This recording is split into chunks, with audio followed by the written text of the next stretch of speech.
السلام علیکم۔ صراط مستقیم چینل کے ذریعے آپ تمام حضرات سے کچھ اہم معلومات شیئر کرنے جا رہا ہوں تاکہ وہ تمام افراد جو کہ ابھی بھی اس موذی مرض کو اتنا سیریس نہیں لے رہے ہیں اور احتیاطی تدابیر جو حکومتیں پاکستان کی حکومت ہو یا سعودی حکومت پھر بھی اختیار نہیں کر رہے ہیں، ان کے لیے ایک اہم اعلامیہ ہے۔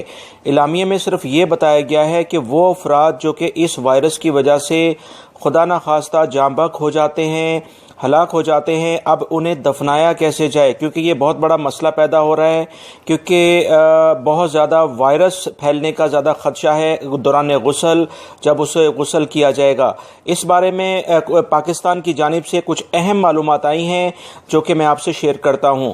ضلعی انتظامیہ کی جانب سے کچھ اعلامیہ جاری کیا گیا ہے جس میں کہا گیا ہے کہ اس بیماری سے ہلاک ہونے والے کسی بھی فرد کی میت کو غسل دینے والے افراد کو لازماً اس بیماری کا احتیاطی لباس پہننا ہوگا۔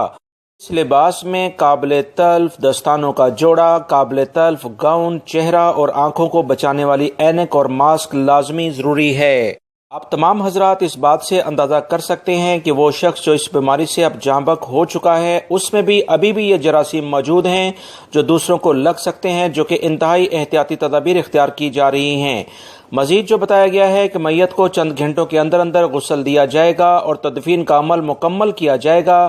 میت کو کم سے کم 3 بار صاف پانی سے غسل دیا جائے۔ انتظامیہ نے مزید کہا ہے کہ ایسی تمام اشیاء جو بیماری کے دوران مریض کے زیر استعمال رہیں، ان کو لازماً تلف کیا جائے اور گھر کو وائرس سے پاک کرنے کے لیے کلورین سلوشن کا استعمال کیا جائے گا، اور وہ گاڑی جو اسے ہاسپٹل پہنچائے گی اسے بھی لازمی مکمل طور پر وائرس سے پاک کیا جائے گا۔ اس بیماری سے ہلاک ہونے والے افراد کی تدفین کے طریقہ کار کے حوالے سے شہریوں کو آگاہ کر دیا گیا ہے تاکہ اس پر مکمل عمل درآمد کیا جائے اور مزید اس سے بچا جا سکے۔ اللہ رب العزت سے دعا ہے کہ اس موذی مرض سے تمام انسانوں کی جان چھڑائے اور ہمیں اپنے اعمال بہتر کرنے کی توفیق عطا فرمائے، آمین۔ ویڈیو کو لائک کر کے شیئر لازمی کر دیا کریں۔ السلام علیکم۔